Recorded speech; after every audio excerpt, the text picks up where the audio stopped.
One thing I try really hard to do with my channel and this content is to not beat a dead horse, going over the same subject over and over again because it's algorithmically beneficial. And so I hesitated a little bit in making today's video until Thomas said something pretty profound, and we're going to dive into it. And I honestly think it's a worthwhile discussion because while I've made my disdain for the legacy gaming media known time and time again, that in and of itself is the dead horse that I don't want to continually beat down on, because I think there's so much greatness to be talking about in games. I think there's a lot of exciting things to be talking about in games. And honestly, I'd rather our focus be on what's to come and what is next. And so with that, I actually have a little bit of exciting news to share as Thomas tweets out the Wicked Wombats, which is what he's advocating for the community to be called.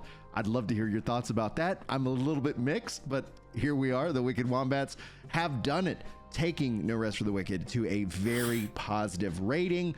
And he also goes on to say, and this is the news piece because we just covered the patch 1 sneak peek, he says that isn't even complete. There's even more stuff to come. I'm insanely excited, and I think you guys all should be too. As that information gets ready to roll out, as it becomes more clear, just note I will be breaking that down for you guys in future videos. But let's dive into what Thomas had to say, and I'm going to weigh in on several pieces of this because I think it's very important, and it's because of his tweet this morning that reads, calling more attention to this since literally nobody in the gaming press, in quotes, paid any attention to this, but all of them were quick to judge us back then and copy pasted articles from this corrupt individual just so they could destroy our company and our livelihoods. Zero outreach from any quote unquote journalist since I've posted this, a clear case of corruption.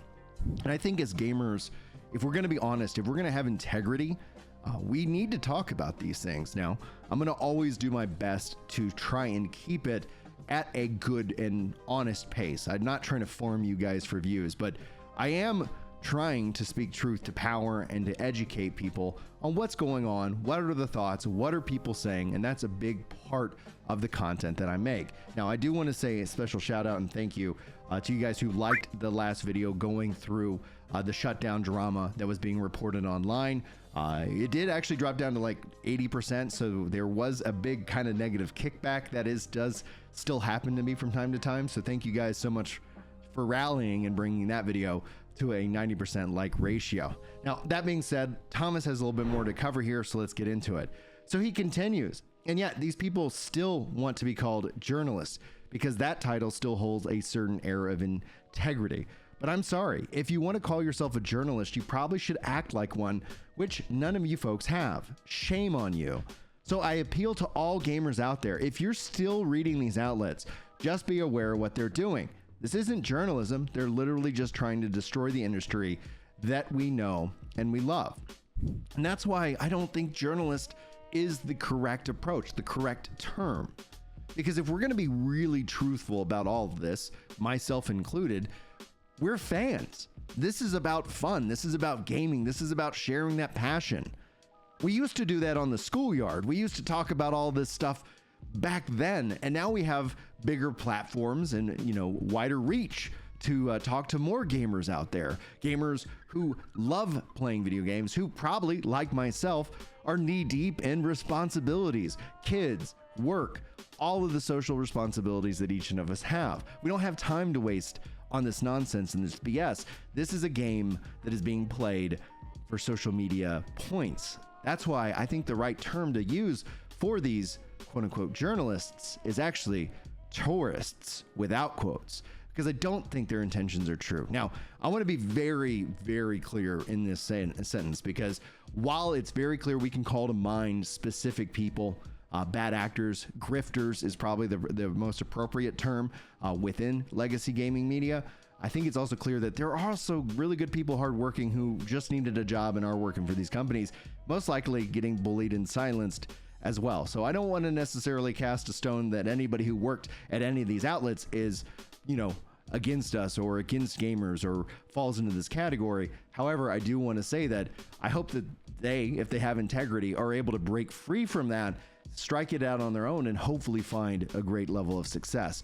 I do have to laugh though, as we kind of see here, the gamer posting this on my birthday last year. It's time to start testing video game reviewers. And I would have to say, that depends. Like, let's not group everybody. Not everybody is created and makes those kind of it's a stupid post, the gamer. Thank you so much for that laugh. Now, before we continue in, thank you guys so much. We have so many new faces here. Literally 1.4 or 100 or 1,400. I don't know why I'm struggling to say those numbers in the last video as well.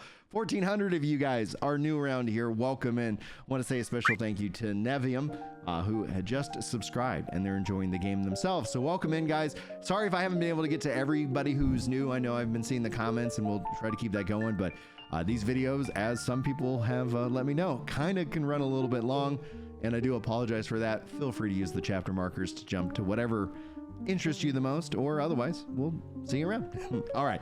Thomas goes on, because this, what I opened up with was kind of the piece de resistance that he put out there. Yes, a call to education in my mind more than anything else. But he goes on because there is a lot to unpack here, guys, and this gets into the weeds. He says, folks, just want to reach out and thank everyone who supported us. Now, it means the world to us. It's amazing to see the heartfelt reviews people are posting now regarding No Rest for the Wicked. People are having a great time looting and leveling, and that's how it should be. At the same time, we're still hard at work trying to perfect Wicked, as you can see in my previous post. We're in early access for a reason. It gives us a chance to polish our products at a quality level that have never been attainable otherwise. And yes, I fully recognize that sometimes I can be impulsive and emotional.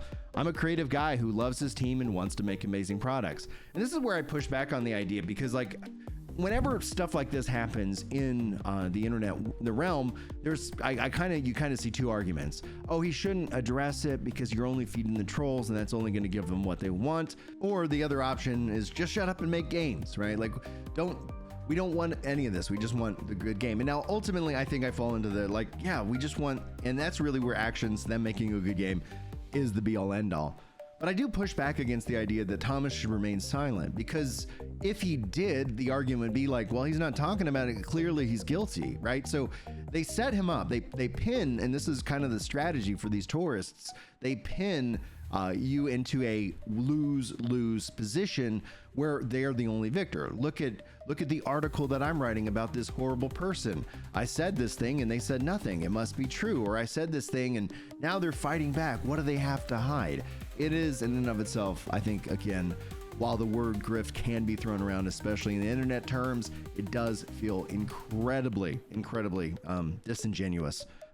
If I'm or lacking of integrity or very inauthentic in my worldview.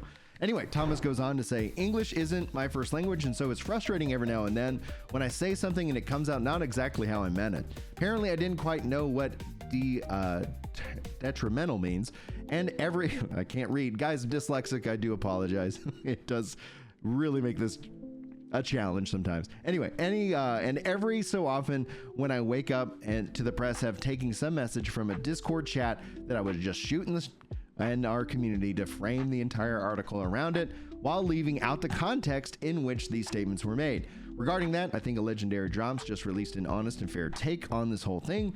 We just had a pretty long discussion, and I think he understood where I was coming from. And he shares the link, and I watched the video. You guys should absolutely go watch his video. I think he does a really good job, especially because he also frames it around the idea of early access, because there are definitely a wide spectrum of games within early access, and they can really, some of them can be considered, cons. We've seen that happen time and time again.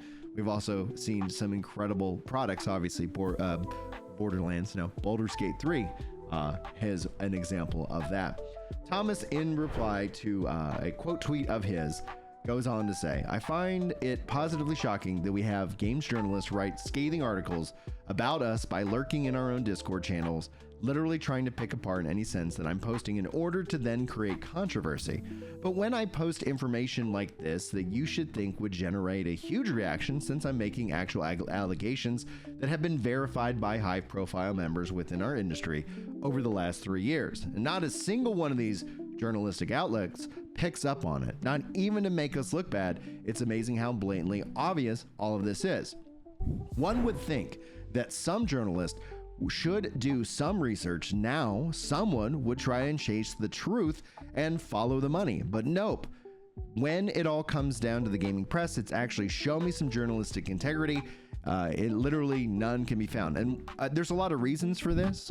Just to easily unpack it, you have the reason that it's not profitable. These tourists, they have to make money, and it's interesting that they always kind of point to the YouTubers as like, oh, they're just in it for the views, or they're just doing it to make money. It's like, I've seen the money that I make. It is not enough to support a family on, so it is just I find that a little bit laughable. But sure, there are probably people who are who lack integrity and who aren't doing this for any kind of authentic or fan-based reason.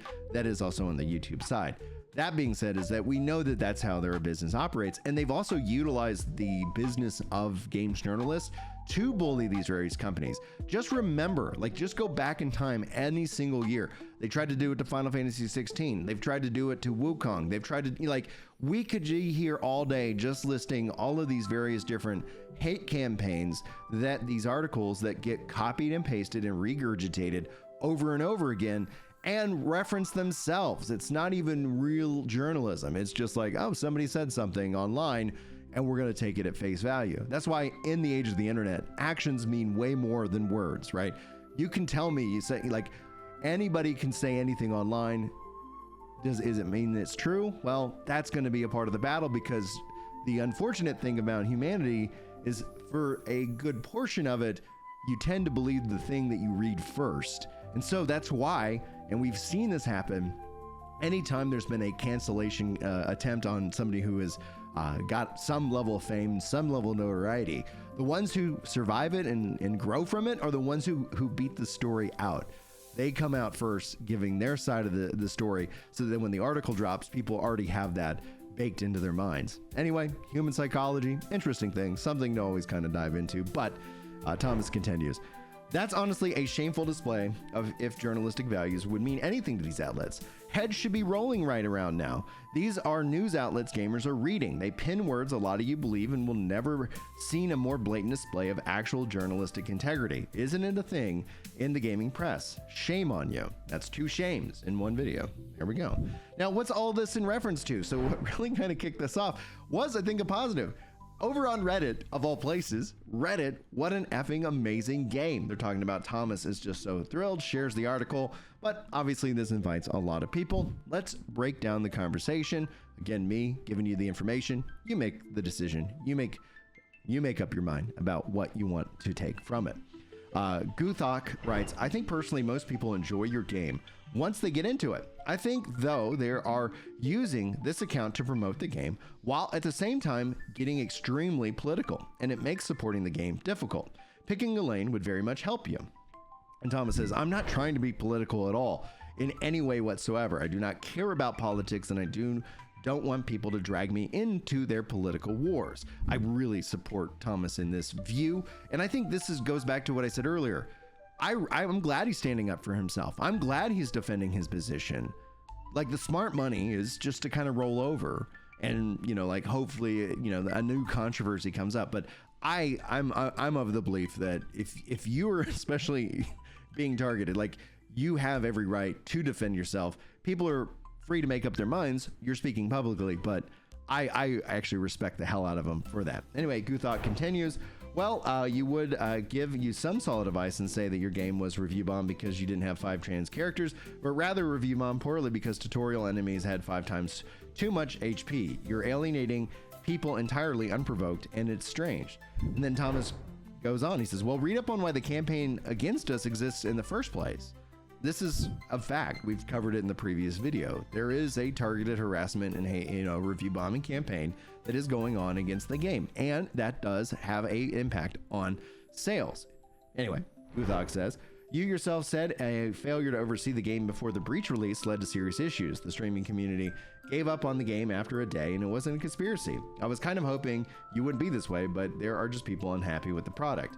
Thomas goes on to say, my point is the main reason why Moon has been soaked in controversy in recent years is because quite a corrupt journalist started a hate campaign against us by interviewing 2 people who were laid off making outrageous claims about us being Nazis, sexist, rapists, and all kinds of stuff. And we covered this actually last year as well.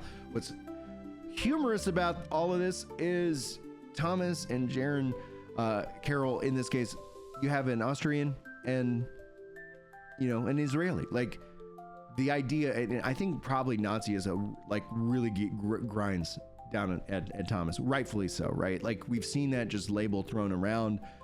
That in and of itself has led to a lot of, it's so strange. The label is used and applied to people on the right in terms of politics. However, in terms of strategy and tactics, it's the left who is acting more like them.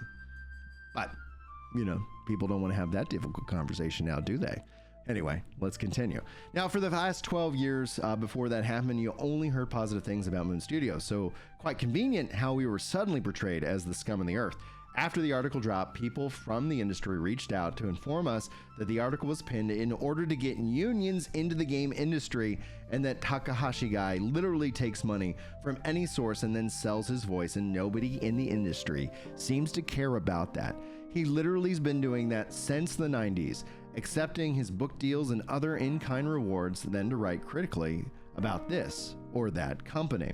It's funny that that everyone knows about this, but nobody dares to say it out loud. And why doesn't he harm large companies in the same way? Because they're funding his annual summit. All of this information is public. Just do some research. Here's him taking a literal paycheck from the Saudi government and calling Mohammed bin Salman a great guy, though misunderstood. And he links to a Rosetta article. We can kind of highlight some of that here. That in and of itself is where you kind of get into the weeds. But I'm not going to go through all of it. I'll try to link to in the description if you guys want to go do that research for yourself. It is interesting. I'm kind of a mixed minds because the tweets have been privated. There's been action that doesn't necessarily make it easy to find the information like as it was originally written. There's been edits and updates, and I find that all of that interesting, but not a full condemnation. I'll let you guys make up your mind and decide. Thomas continues, and then we're still getting attacked over this years after year. But sure, Mohammed bin Salman is an amazing guy, and Saudi Arabia is the future of gaming. But that Mueller guy who made 2 games about a cute forest spirit that we're all about to love, family and friendship, he's a Nazi. And yes, I 100% take responsibility for my own failures. I tried to cram too much content into the breach because the lack of content was the major criticism that when we originally launched. That resulted in the balance of our game being a bit off. We fixed that within a day, and now people seem very positive, and we have a lot more amazing stuff coming. I have a clear conscience. It's just silly, beyond silly, that these are constant hate campaigns from press outlets that are so clearly corrupt, pinned, and with an obvious agenda without ever giving a party being accused of something a fair way to respond. Are we perfect? No. Who is? But why call us a bunch of Nazis and racists and sexists knowing that a ton of people out there will just read those headlines and absolutely 100% believe every word written in the article? Many still do. Meanwhile, the same journalists accept blood money from the Saudi government and shills for a literal murderer. Powerful words, guys. Powerful words. If the hair on your hand, arms is standing, if you didn't need reason enough to lose confidence, lose trust in these legacy media outlets, I think one thing is clear. Where are the positive articles? We've seen this with the economy. The stock market's crashing. Everything's coming to an end. Stock market recovers. Absolute silence. That's the thing that Dave Ramsey hits on time and time and time again. And it's true.